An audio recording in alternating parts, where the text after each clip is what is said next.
There are a few challenges.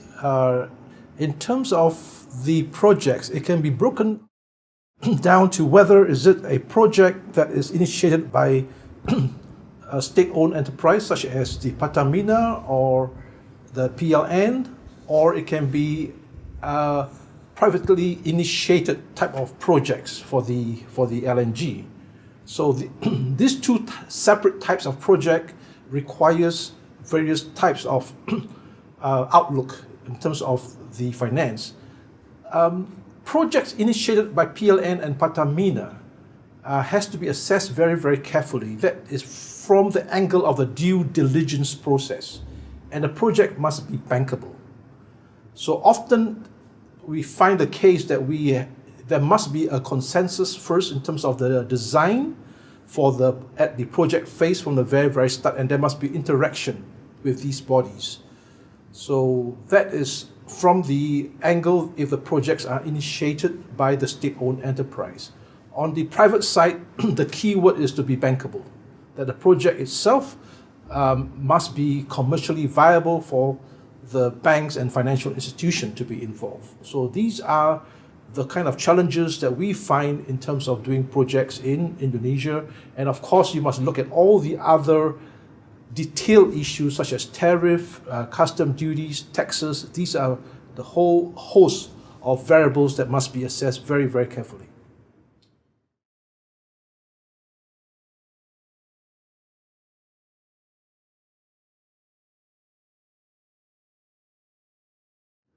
In Indonesia, the Pertamina being the gas aggregator, so the stakeholders are mainly state-owned enterprise and what is termed as the BUMN.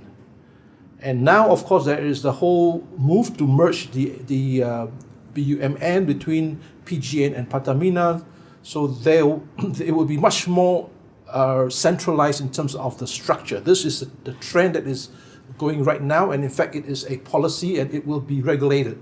So such being the stakeholders, then it has to work out from the private initiative. I feel that the public-private partnership model would work very well in terms of to go along with the present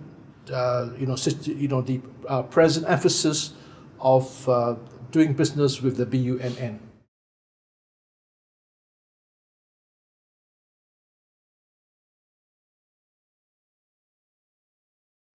In terms of the upstream activities, the government have actually initiated a new model because there's a really lack of investment in the E&P sector. This is, in fact, hurting a lot of the E&P activities at the moment.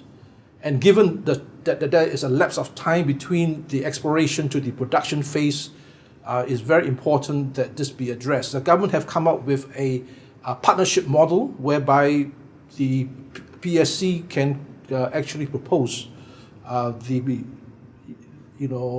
sharing of the profit based on the risk being undertaken. For example, if it's deep water exploration, etc., then of course the government is more flexible in terms of giving the incentive. But what is important to stress is that there is this willingness and political will and the flexibility on the government, as opposed to the old model whereby like a master and slave relationship where you have to take whatever stake that the government has given to the PSC. So this is a very bold and very innovative step and to attract more investment into the E&P sector.